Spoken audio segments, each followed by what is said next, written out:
This is Dave Smith, author of Disney Trivia from the Vault and Disney A to Z, and you're listening to Stories of the Magic.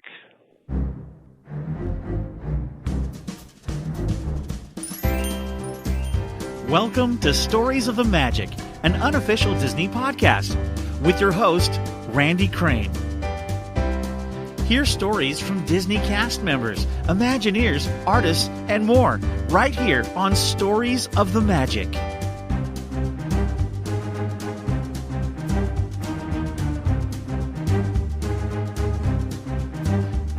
And now, here's your host, Randy Crane.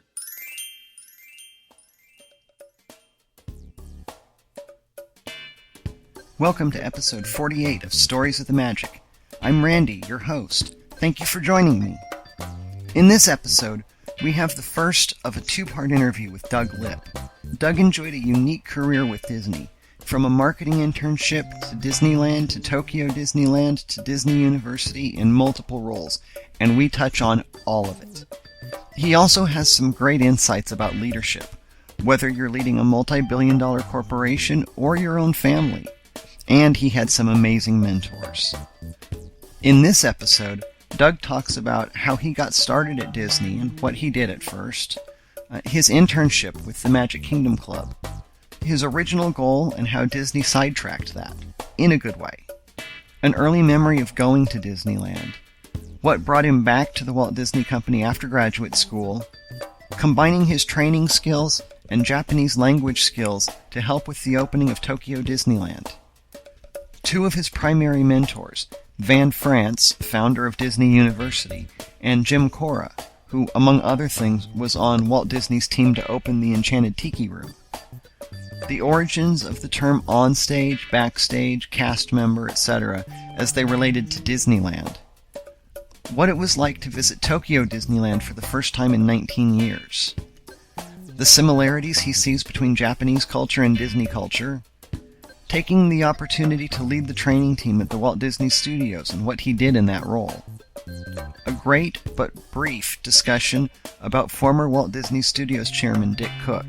By the way, side note, that's somebody else I'd really love to interview. So if you're listening and you know how to connect me with him, please call or email me. I'll give you the information on how to do that at the end of the show. A rarely heard quote from Walt Disney, which is now one of my favorites. How he met his wife Pam while working for Disney. The transition of the Walt Disney Company to Michael Eisner and Frank Wells, and his experience giving them their name badges after training. A memory of when he knew he was doing something truly special, and more. And now, a brief word from a fellow podcaster and friend, and then it's time to turn the page and start this story.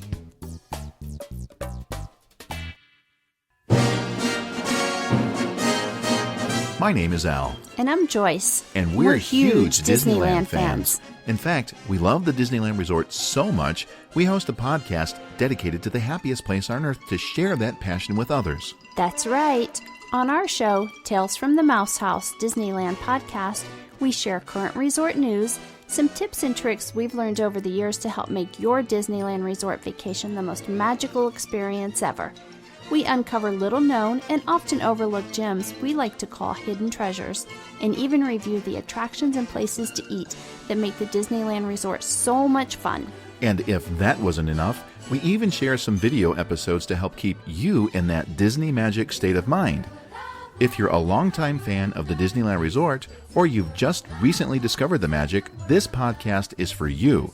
You can find Tales from the Mouse House Disneyland podcast at www.talescast.com and in iTunes. And remember, make it a Mickey day.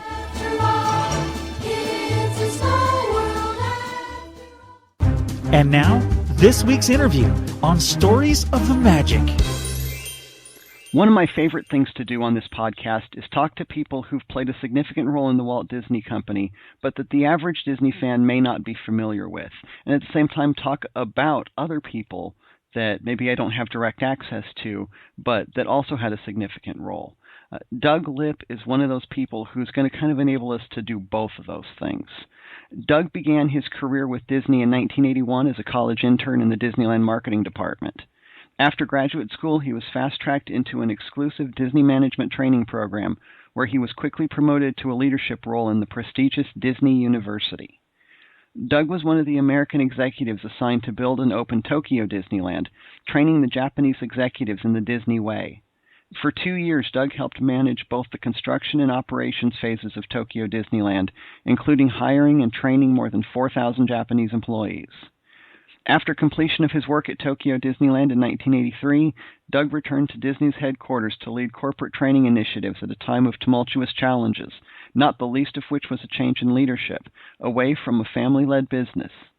Disney was threatened by hostile corporate raiders, and the leadership team was under constant attack, but eventually Michael Eisner stepped in as CEO, joined by COO Frank Wells, and a modern era of a Walt and Roy Disney-like partnership had begun. After a time of working with Disney's new leadership team, Doug decided to leave the Walt Disney Company to pursue his passions for researching and analyzing successful global corporations, and this is what he's doing today through his company, G. Doug Lip & Associates. He's also written several books, including Disney U, How Disney University Develops the World's Most Engaged, Loyal, and Customer-Centric Employees, Stuck in the Middle Seat, and his first book, The Success of Tokyo Disneyland. That's quite an introduction, Doug. Welcome to Stories of the Magic. Randy, you've done your homework. Thanks very much. The only addition I have is that actually as an intern I started at Disney in 1978, but other than that, your intro is spot on. Good. I'm glad to hear that. Thank you. So since we're on the subject of you starting at Disney, and at Disneyland specifically, tell me how you got started with the Walt Disney Company and what you did there. Well, my college internship was with the MKC, the Magic Kingdom Club, which is now defunct. It's no longer there, but it was a tremendous marketing tool to invite organizations into the Disney properties at a discount. And one of their initiatives was to offer training opportunities to organizations that didn't have the staff or the budget to do training or orientation. And so I was first paired up with some executives from the Disney University when I was in my own college days, and we created kind of a beginner approach to Disney University for the members of the Magic Kingdom Club. And during this 6-month internship, I realized that education and training in a corporate environment could be very engaging. Okay, so that was not something that you'd necessarily considered before this internship, and then did that set the direction of your continuing education and things after you finished your internship? Most definitely. In fact, Randy, my undergraduate degree at Long Beach State was in recreation and business management. So the senior year of my course, I had to do 6 months in a nonprofit and 6 months in a for-profit recreation-oriented environment. And so the 6 months in the for-profit recreation-oriented environment was at Disney, and that truly set the course for the rest of my life. That makes sense. I'm curious, if you don't mind me asking, which one was the nonprofit? The nonprofit was a state park, so I worked in a state park, and I led tours of various locations, but my goal actually, Randy, I wanted to be a YMCA director and conduct international exchange programs between the U.S. and international locations because I saw the benefit of high school and junior high and college students seeing other cultures. And that was kind of sidetracked when I got a taste of Disney because they were starting to think about going international when I was a college student, and the stars kind of aligned as a result of all that. Oh, how interesting. Okay. So it seems to me anyway that what you ended up doing for Disney is pretty far removed from your original intent with the YMCA, but something tells me that there's probably some underlying connections between those two. Yeah, most definitely. It was all about personnel development, and I was always involved in training and teaching at some level, even through junior high and high school years. And so what I found in my internship with the Magic Kingdom Club was that even a large corporation could create a training environment that was engaging, that would help employees. And even as a customer myself, as an 8-year-old child, I've got memories of going to Disneyland and always had thoughts of how do they create those kinds of employees. And when I first came into contact with those great executives at the Disney University was when I was in college. I started to realize that, man, these guys have something that I'd like to learn more about. Wow. Was there a point in your internship where you kind of started to pinpoint, oh, this is what it is. This is the thing or things that sets Disney and their customer service apart from all of these other companies? Well, it's hard to say because I had always been involved in education myself, but to be honest, what I was focused on at the time, Randy, was my minor was Japanese language in college, and I was ready to go to Japan for graduate school. And so what really tipped the scales for me, Randy, was when I was in Japan as a student studying language, and I studied Japanese all through high school and college days, and then when I went to grad school in Japan, is one of my relatives, my dad, in fact, sent me a letter about Disney had signed a deal to open up their first international theme park, and lo and behold, it was in Japan. I started to think even more seriously that, my goodness, there are some real connections here between my love of training, my love of Japanese language and Japanese culture, and perhaps there's a future for me in this company as opposed to that direction we talked earlier about with a YMCA. And then that was your introduction after graduate school to bring you back into the Walt Disney Company to be part of the Tokyo Disneyland project. Exactly. In fact, I called the guy who was in charge of the Magic Kingdom Club, a guy named Bob Baldwin, and he said, well, everybody has to start at the bottom at Disneyland at the time, and so you can either be a ride operator or you can be a Japanese interpreter. And long story short, I interviewed for a Japanese interpreter position, which was designed to train the Japanese executives who were coming over to learn Disneyland operating philosophies. And they were coming over for 6 to 18 months of training well before Tokyo Disneyland opened. And so that was a tremendous opportunity, Randy, where I got to use my Japanese language skills and my training skills and apply it in an organization such as Disney that had impacted me so greatly as a child. Wow, that's fantastic, Doug. So if I'm understanding all of this correctly, they came over here first, the Japanese executives, and then at some point in the development of Tokyo Disneyland, you went over there so you could then be on the ground there to get things rolling on that side. Exactly. I mean, the negotiations for Tokyo Disneyland lasted for years, but when all was said and done, the Japanese knew that they had to come to the United States, learn the Disney way, and then return to Japan to help open and create this amazing park. And I was luckily picked up by some amazing mentors who said, you're a great interpreter, but, we see some potential for you in other areas, so why don't you join what was at the time known as the Disney Intern Program? And this was different than what I was involved in college days. This was actually a very fierce competition to be chosen as an intern within the organization, and I was picked up by the Human Resources Disney University team to be one of their representatives to learn more about training and development. So it was a number of things that really came together that I have to say was a combination of luck and I guess being prepared. Yeah, I've heard many times that luck is often where preparation meets opportunity. Exactly. And I had some great mentors that gave me some opportunities, that opened my eyes to some new things and challenged me and said, you can do more than what you're doing right now, and I'm forever beholden to them. And I actually do want to ask you about them, but before I do, I want to sidetrack onto something else that you had mentioned, because you were saying that the Japanese executives and the people that were in charge of the Tokyo Disneyland project knew that they had to come over here first to learn the Disney way before trying to implement it over there.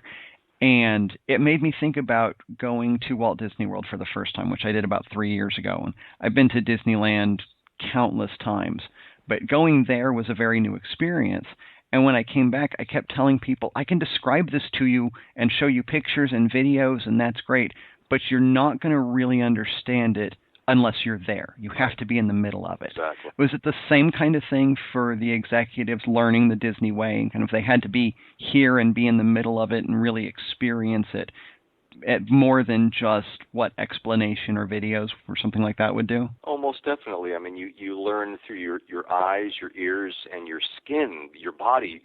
And for them, the executives to come to the United States and see how this happiest place on earth was created, and not only the science behind it, but the art behind it. And one of the things that the Japanese are very good at is analysis and logistics and linear thinking. But one of the things that we were very careful to make sure they understood was this concept of smiling every day, and everybody is a VIP, is something that has been in place ever since Walt dreamed of Disneyland.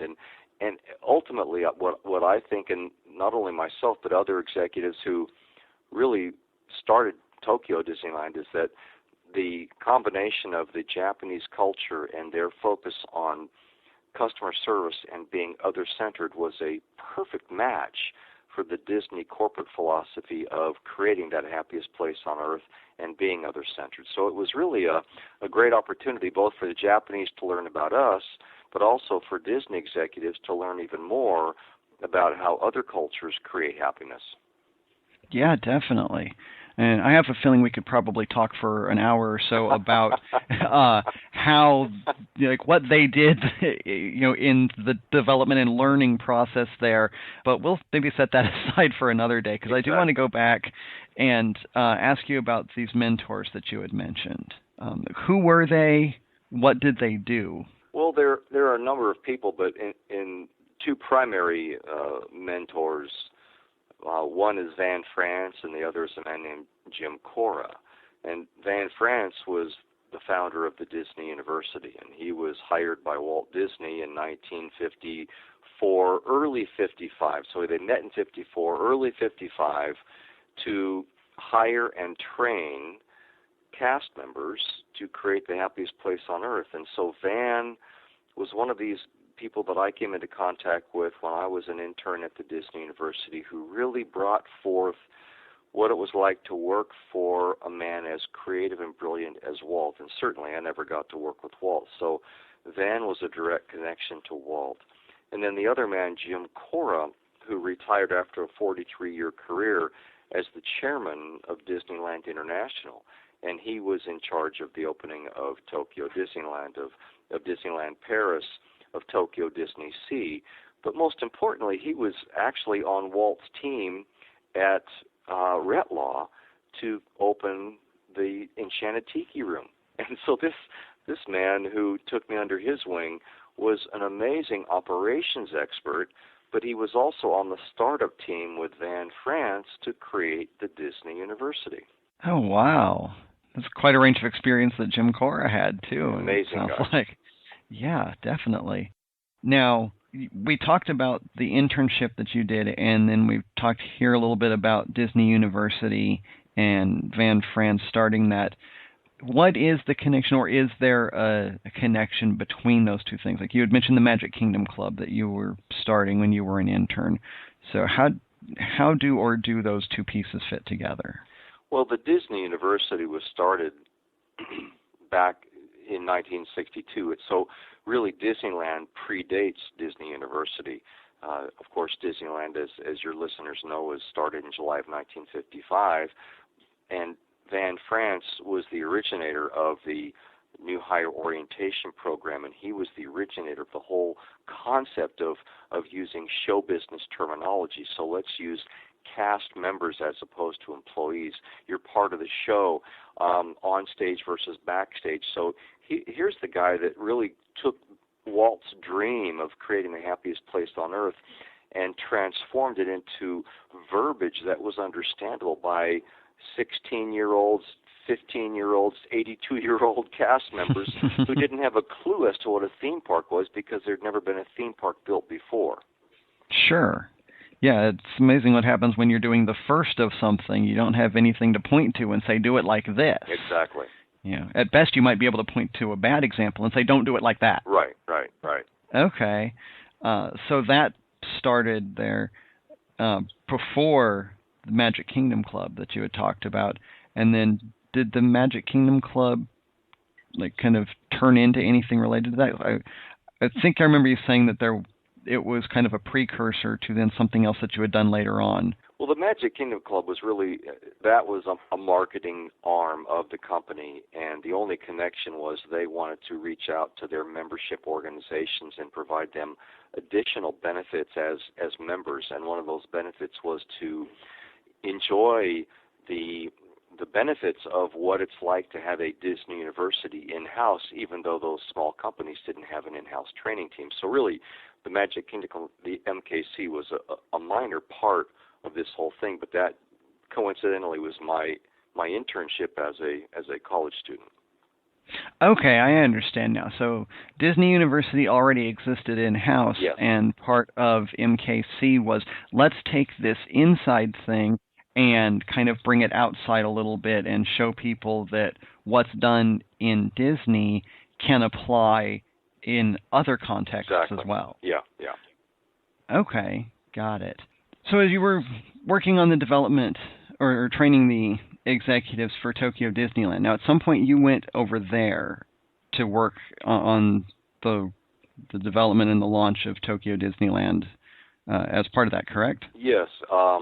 After my internship at the Disney University ended, I was working as a trainer at Disney University at Disneyland and loving doing new hire orientation for Disney cast members, doing supervisory training, leadership training. I mean, the Disney University has a variety of levels of training.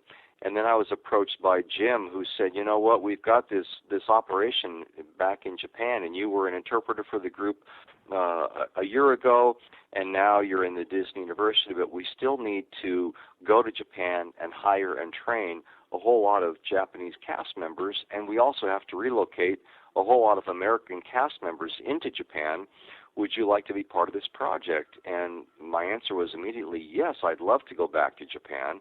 So in 1981, I went to Japan, and for 2 years prior to the opening of the park, I was involved in a variety of things, whether it was helping Americans relocate to Japan and getting apartments and getting their kids into school, to helping start up the Disney University at Tokyo Disneyland, and training the new cast members. So I was partially under Imagineering. At the time it was known as WED, and then when it transferred over to operations, I was under the Disneyland team. So it was, as with any grand opening, you wear a whole lot of different hats in a short amount of time. Oh, absolutely. I can only imagine. So it sounds like when you were doing the interpreting, there wasn't necessarily, at least that you knew about, a plan in place that a year or so later would take you to Tokyo. It was just something you were doing there, and then when that assignment was done, you transitioned into Disney University and didn't really think about putting those two together personally. Exactly, Randy, and that's where my mentor, Jim Cora, stepped in, and he saw the potential in me with the language ability with Japanese and English, and then spending a year studying the Disney philosophy and the Disney way, both as an interpreter and also my 6 months as an intern within that program and learning the Disney way. It was a perfect connection, and that shows you the brilliance of a leader like Jim, who saw that potential. Right, that's rare. Walt had it, and a select few others have that I know about, and Jim is definitely on that short list. Right. Now, I assume that you wanted to work at Disneyland even just for that internship because, like a lot of people that I've talked to that worked at Disneyland, you grew up in Southern California, and so of course you wanted to work at Disneyland. Were there any other pieces to wanting to work there besides that and the appeal that you had seen as you were growing up? Well, actually, I grew up in Sacramento, and that's where I live currently, so I never resided in Southern California, but my aunt and uncle lived in Santa Monica, and so on an annual basis, my family and I would trek down south, and it was, the 8-hour drive down south, and my sister and I would fall asleep in the back of the car, and we'd arrive, at dark 30 in Santa Monica, and I have a distinct memory, Randy, of I think I was 8 years of age. I mentioned this earlier, being an 8-year-old, but going through either Frontierland or Tom Sawyer Island, and one of the security cast members bent over and asked me if I was having a good day. And of course, as an 8-year-old, you look at these security officers, and he was at least 10 feet tall as far as I was concerned, and he had these big, giant black boots on, and he was, perfectly dressed. And he bent over and said, "Doug, are you having a good day?" And I looked at my parents, and they kind of shrugged their shoulders, and I thought, my gosh, this guy is clairvoyant. How does he know my name? Well, of course, I had my Mickey Mouse ears on, and my parents a few hours ago had purchased my cap and put my name on it. So, this guy was just reading my name. But in retrospect, it was an indication of how you create the happiest place on earth and connect and create those moments of magic with each guest, whether they're a child or an older guest. Absolutely. That makes sense. And it is those simple things that make a huge difference. So I had assumed that you lived in Southern California because you had made that mention of Long Beach. So that was just during my university days. Okay. Yeah. Your story's better anyway. I like to be closer to the ski hills, so I ski at Tahoe, and I love Sacramento. So Southern California was fine when it was, but no longer. I hear you. What is your connection to or interest in Japan and Japanese language and culture? Where did that come from? Well, I started studying Japanese when I was in high school, and it was my minor at Long Beach State. And then I went to grad school at International Christian University in Tokyo.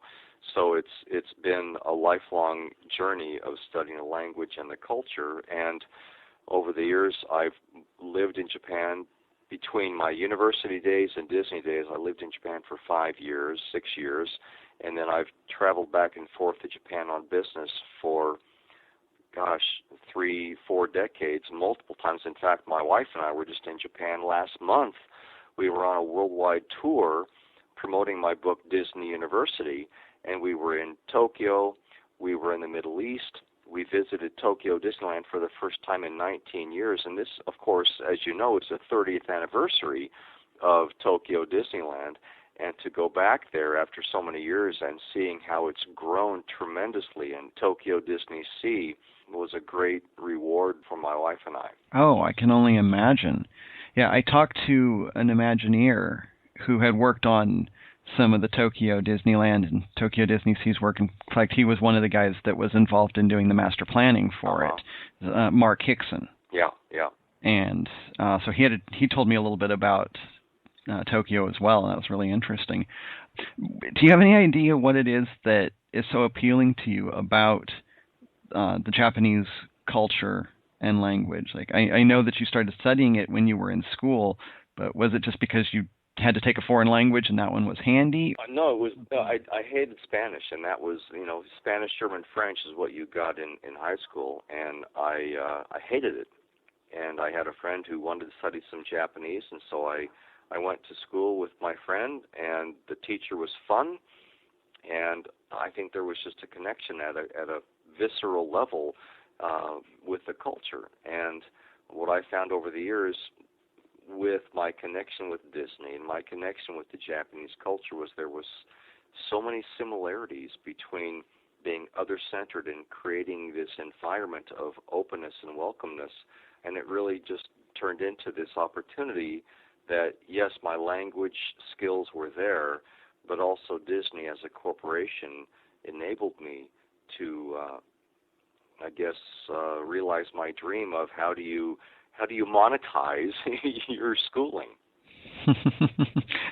That's always an important part of that. So you spent a couple of years in Tokyo doing that work, and then you came back to the U.S. and continued to work for Disney for a while at that pretty pivotal time in the company's history. What did you do when you got back? Well, I had opportunities, Randy, to go back to Disneyland, or I could have gone back to Walt Disney World and worked at Epcot Center. At the time, it was called Epcot Center. Now we know the name has changed multiple times, but it's now known as Epcot. But to work with the World Showcase cast members and go out and recruit the international cast members who populate World Showcase. As we know, that's the essence of World Showcase at Walt Disney World. So to recruit and train those international cast members. And the third option was to go to the Disney headquarters in Burbank at the Walt Disney Studios. And after a lot of hand-wringing and cogitation, I decided, I've been in the theme park environment. I'd rather go to the headquarters and see what that's all about. Plus, I was given the opportunity to lead the training team at the Disney University at Walt Disney Studios. So I chose that direction. Interesting. Okay. So what did you do as part of that role?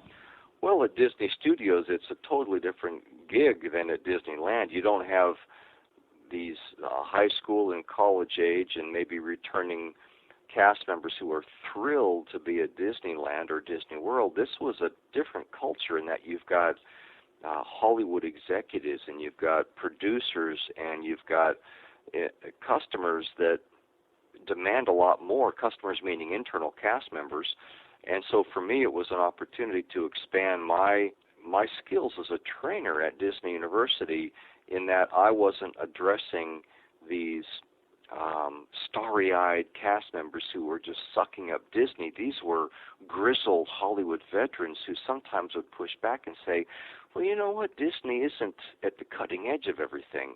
And so for me, it was a tremendous opportunity, Randy, to challenge myself as a trainer, as a conveyor of Disney philosophy to an audience that was entirely different than at Disneyland or at Tokyo Disneyland. Yeah, were there any specific ways that you made that shift, or was it just kind of observation and, kind of adapting on the fly as you looked at this, basically bringing the same approach or the same intent and purpose to such a different environment? Well, as I write in my book, Disney U, and this is really the key that I want to talk about with you and your listeners, is this corporate culture of Disney.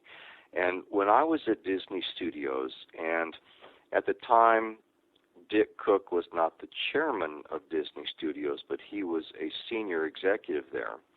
And as we all know, and as your listeners know, Dick was instrumental in creating the Pirates of the Caribbean film series and bringing Johnny Depp on board. Dick was one of those guys who had started at Disneyland as a monorail ride operator. And he learned from Van France, again, the founder of Disney University, that no one is above stepping into a training role. And so whenever I would call Dick Cook and say, we've got a training program for mid-managers or upper managers, would you please come in and give an overview of what the studio is doing? He was there in a heartbeat. And so he reflected Walt Disney's value of education. And so to answer your question, what I realized was that even for the most grizzled Hollywood veteran, channeling Walt Disney's value of education and entertainment, having fun, was equally applicable both at the studios or at the theme parks. That does make sense, Doug. I can see how the connection would be there, and I think maybe in some cases it just takes telling someone these things apply here too, and showing them, and then they're not necessarily opposed to it, they just had never thought about it before. Yeah, and it's not just talking about it. It's when Dick would walk into a training program, you would all of a sudden see people sit up straighter and say, wow, here's an executive addressing us, as opposed to it's just a video or it's a quote on the wall. This is the actual guy coming in and talking to us about the importance of connecting the product with guest service. Right. And he lived that out in what he did as an executive, too. I mean, I remember seeing the studio's presentation at the 2009 D23 Expo, which he was essentially hosted that presentation. Right. And it was fantastic. I mean, it kind of set the bar for everything else, not just in terms of star power or anything like that, but you could tell how much he cared about what he was presenting, how much the people who were involved in it cared about it and about him, and just kind of bringing that level of excellence and service and quality and everything to every single one of those projects. And that's the key, is that type of man and woman who worked for Disney and who were my mentors really embodied that concept that Walt started was, we can work hard, but we can also play hard, and let's be laser focused, but let's also have a heart. And one of my favorite Walt Disney quotes that's from a great little poster in the Walt Disney Family Museum in San Francisco is this: it's develop your sense of humor, and eventually it will develop you. And so here's Dick Cook as the chairman of Disney Studios having fun. Here's Marty Sklar as the vice chairman of Imagineering leading executive retreats on how would you create a new attraction at one of our theme parks. We can learn, but we can also have fun at the same time, and that's no different from our guests at our theme parks, and it's no different from our executives at our studios or at Imagineering or elsewhere. Right. I love that quote. It's rare to hear a quote from Walt Disney that I'm not incredibly familiar with. And I've been to the Walt Disney Family Museum, but there's so much to see there. I missed that one. Well, Randy, it's in the first display. You go past the foyer where all the Academy Awards are, including the one that Walt received in 1938, the Oscar, and then the 7 small Oscars lined up next to it that basically represent Snow White and the 7 Dwarfs. So there's all this flash and everything else, but I agree with you that I went through that with my wife. We met with Ron Miller last year when I was researching for DisneyU, and he invited my wife and I into the museum.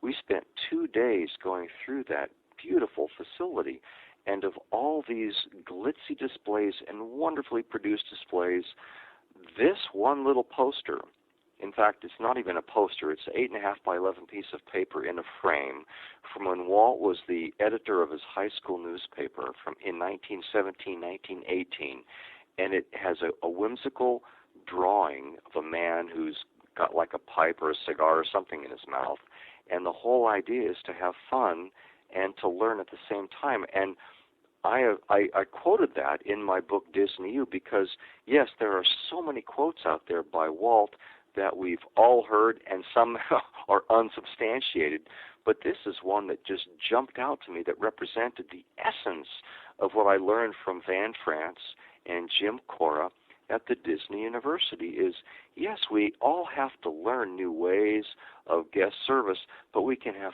fun at the same time. Yeah, absolutely. I think that actually just became one of my very favorite quotes of his, and it's even better since we know it's actually his. It's in the museum, and it has to be his. That's right. That's right. I only got to spend about 4 hours in the museum, and that wasn't nearly enough. Oh, my goodness. Yeah, you have to go back. Absolutely. You mentioned, kind of touched on this in passing, and I don't get to ask this question very often, so I'm looking forward to asking this, even if it's just a short answer. From what I understand as I was doing my research preparing for this, while you were working for Disney after you got back from Tokyo, that's also when and where you met your wife, Pam. Exactly. Can you tell me how that happened? Yeah, I transferred from Tokyo Disneyland, and Pam transferred from Disneyland. She'd been a tour guide, and she'd worked on Main Street in the Candy Kitchen as a candy maker, and she was working in the Disney University at the Recreation Club, also known as the Mickey Mouse Activity Center, MMAC, which was under the auspices of the Disney University at the time. So she and I actually were colleagues for quite a number of months before we ever became a couple. Interesting. And, since she worked for Disney, too, I just might have to talk to her about seeing if she wants to be a guest on here, too. She would be a great interviewee. I'm sure she would. I think that would be a lot of fun. So after we finish this, I'll have to send her an email and say, okay, you're next. Exactly.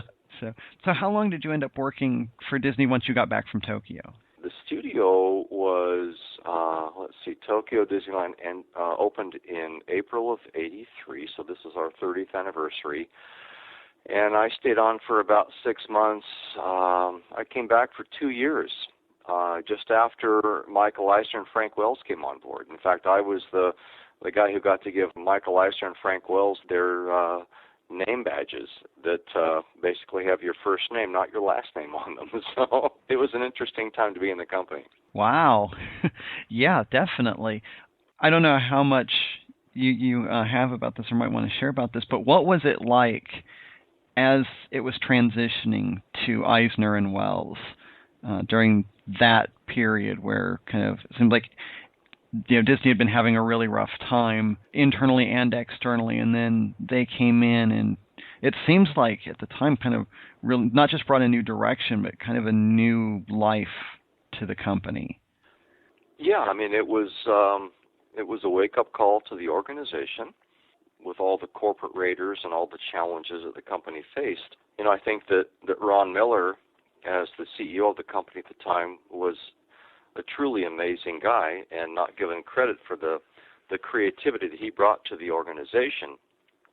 But be that as it may, Michael Eisner and Frank Wells brought a different level of intensity, business savvy, connectivity, and it brought the organization back from the brink of a challenging time when we could have been taken over by Saul Steinberg or some of these other corporate raiders that might not have had the same interest in maintaining Walt's dream. Right. And they really were a very integral partnership with each other, weren't they? You mean Michael Eisner and Frank Wells? Yes. Oh, indeed, indeed. And when I present in retreats around the world for executives, Eisner and Wells brought back the balance that the corporation had with Walt Disney and Roy Disney, is that Michael was the embodiment of Walt in that he was a dreamer, and Frank Wells as an operations guru was really kind of like Roy Disney in that he was the doer. He made things happen. He was the glue that held the whole machine together. Mm-hmm. Right. Plus, they were big supporters of the Disney University. In fact, when I contacted Michael for a testimonial for my book, Disney U, he wrote that even when he started at the company, he had to go through Disney U, even as the CEO, because that was symbolic of what the company was about, is nobody is above being trained and learning. Mm-hmm. Yeah, I noticed that. I noticed that he had that endorsement in there, which I thought was fantastic. What was it like pinning the name tag on the CEO? Well, one of the things that Michael needed to realize was that it's a first-name basis organization. You're not Mr. Eisner or Frank is not Mr. Wells. And indeed, they brought back a lot of the corporation values that had been in place years ago. In fact, there's a quote, and I'm not sure where it came from, if it's in the Walt Disney Family Museum or if it's on one of the widely quoted websites, but Walt talked even in the 40s and 50s is that there are a lot of people at the Disney studios that they've retired, but they haven't yet told me. And the idea was that they've been kind of resting on their laurels. And certainly there's the famous quote about that Walt said, "Don't rest on your laurels," yada, yada, yada. We've all heard that. But that kind of became Michael and Frank's challenge was let's re-inject that concept of creativity into the studios, hence into the theme parks. That makes sense. I tend to hear a lot about kind of the last few years, particularly after Frank Wells had unfortunately passed. Right. But maybe not so much about those earlier years and what they really brought to the company and how significant that was. Well, I mean, Walt talked about, and this is one of the things that I refreshed my memory on when I was doing research for Disney U, and one of the executives that was instrumental in the Disney University is a guy named Tom Eastman, and he was the corporate director of all Disney universities. And he reminded me of Walt's admonition to keep plussing the show. And he talked about just at the basic level where he is an 18-year-old cast member and he's working on the Jungle Cruise, and Walt rides on some of the attractions, and he rides on each of the Jungle Cruise boats, and he realizes that the skippers aren't showing enough enthusiasm in how they deliver their spiel, and how he said, we've invested millions of dollars in this attraction, but each of you skippers act nonchalant or bored because you've seen the hippos jump out of the water, or you've heard the soundtrack multiple times in a day or in a year, And he said, we've got to keep plussing our show. And so I think that Michael Eisner and Frank Wells brought that urgency back to the company of how do we plus our show, whether it's in the films that we produce or at the theme parks or at the resorts. Right. Yeah, and a lot of the resort expansion and the level of detail and story that was involved in that really came from Eisner and Wells, if I'm not mistaken, at Walt Disney World. Yeah, again, they were all about plussing the show, and let's keep pushing new frontiers. Marty Sklar said it succinctly when I interviewed him for Disney U. He said that Walt Disney had 1 foot in the past and 1 foot in the future. And really, in that quote from Marty, again, the retired vice chair of Disney Imagineering, there are very few individuals who can bridge that gap. You think of Steve Jobs with Apple. And so what we lost when Walt passed away was brought back in a variety of forms, but I think that Eisner and Wells really helped create that ability to say, yes, we have a legacy, but let's not hang out there. Let's go to the future, and maybe we have to ruffle a few feathers, but that's really what Walt would have done. Yeah, and he frequently did. Yeah. So through all your time working for Disney as an intern and then in the few years that you did after graduate school, in either or both of those times, can you think of a time that you remember thinking, you know what, I'm doing something truly special here? I think opening Tokyo Disneyland was that moment, Randy, because it was the first international theme park for the company, and we saw these newly hired cast members, or on opening day, you see the thousands of guests coming in and enjoying this environment that up until then had been reserved for those who could afford to fly to California or Florida to enjoy this environment. And more importantly, fast forward 30 years is when my wife and I went back just last month to Tokyo Disneyland and Tokyo Disney Sea to see that the dream is still alive. It's been maintained, and that's the key for any Disney property. It's moving beyond grand opening and maintaining both the property and the cast members, and I felt a great sense of pride just last month in going back. I can't imagine, but I imagine that would be very difficult to top, the opening of a theme park. Well, also, when I presented with Jim Cora last month at the Walt Disney Family Museum in San Francisco, and he and I were blessed with the opportunity to present at this world-renowned museum, and your listeners must go to San Francisco and visit the Walt Disney Family Museum. But he and I gave a presentation to a group of about 130 museum members and visitors from around the California, San Francisco area, including Walt's grandchildren, and to sit in a audience and just to chat with Jim Cora about starting the Disney University and to chat with him about the pressures of opening the Enchanted Tiki Room and hoping that the birds would sing when Walt was in the audience. I mean, those moments, both when I was a cast member 30 years ago and just last month, resonate with me tremendously. Yeah, and in fact, I was going to bring that up about your presentation at the Walt Disney Family Museum. So since you had mentioned it here, let's go ahead and talk about that a little bit more if we can. What kind of was the core or some of the major takeaways from that presentation for the audience? I think they heard what Jim and I talked about working with and for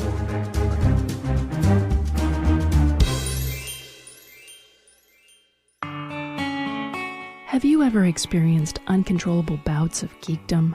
If so, the Anomaly podcast may be right for you. In clinical studies, Anomaly's interviews, convention reports, commentary on geek culture, games, sci-fi and fantasy television, literature, and film provided a feeling of fullness while promoting health for optimal geekiness.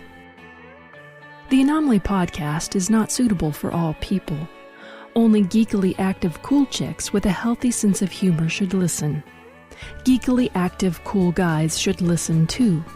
Anomaly has resulted in sudden fits of squee, broad smiles may appear without warning and could become permanent.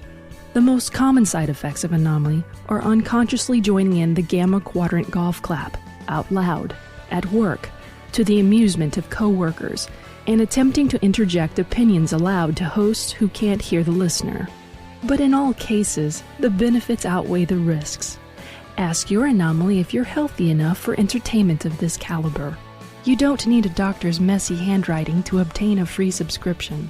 Anomaly is available over the counter at Stitcher Radio and in the iTunes, Zune, and BlackBerry stores. You can also stream episodes of Anomaly and Anomaly Supplemental at anomalypodcast.com. That's ANOMALY podcast.com. Just one 1-hour episode provides 24 hours of relief and never leaves a bad taste in your mouth. Music by JewelBeat.com. That brings us to the end of this week's show. A special thank you to Doug Lipp for being my guest, and to you for listening. Come back next time for some valuable insights and interesting stories as we wrap up this interview. If you've worked for the Walt Disney Company in any capacity and would like to share a positive story, email me at podcast@storiesofthemagic.com or call the listener feedback line at 734-23-STORY, anytime, 24 hours a day. And if you'd like to be a guest on the show, let's talk. If you're a Disney guest of any Disney experience and had an encounter or an interaction with a cast member that made some extra Disney magic, or had any special Disney experience you want to share, or give a compliment or a thank you for anything Disney has done, I'd love to hear from you too. Email me at podcast@storiesofthemagic.com or call the listener feedback line at 734-23-STORY and tell me about your experience. We're almost to episode 50, so if we can make that show extra special by having a few stories called or emailed in from you, that would be awesome. Subscribe to Stories of the Magic in iTunes, the Xbox Music Store, on the website, or you can hear Stories of the Magic while on the go with Stitcher Smart Radio. I'm also working on getting the show on TuneIn Radio, like I mentioned a couple weeks ago. In case that's your preferred method of listening, I'm trying to get it there. I haven't heard anything back yet, but if and when something happens on that front, I will let you know.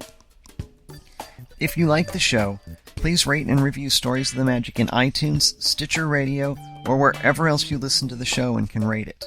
The more reviews and ratings the show has, the better it shows up in lists and searches, so it's easy for people to find. And believe me, it only takes 1 or 2 to make a big difference in where it shows up on those things. And it only takes a couple of minutes at most to do. If you have any comments, questions, suggestions, or anything like that, visit storiesofthemagic.com and leave a comment on the show notes for this or any episode. While you're there, check out the show notes for useful links from each episode, like the link that I'll have in there for the Amazon page with Doug's book that he talks about a little bit in here, and we really talk about a lot in the next episode. Please like the podcast on Facebook at facebook.com/storiesofthemagic. Follow the show on Twitter at twitter.com/storiesofmagic and tweet out that you're listening. Pin it on Pinterest, +1 on Google+. Tell your friends about the show. Keep letting others know that you're listening so they can join in the magic too. Thank you for joining me for this episode of Stories of the Magic. There will be other days and other stories, and this tale continues next time. You've been listening to Stories of the Magic with Randy Crane. If you have feedback, want to share a story of your own, or even be a guest on the show, write to Randy at podcast@storiesofthemagic.com or call our listener feedback line 734-23-STORY. And don't forget to visit the website storiesofthemagic.com for show notes from this and every episode and to leave your comments. Thank you so much for listening, and remember, live your dreams and make the magic in your world.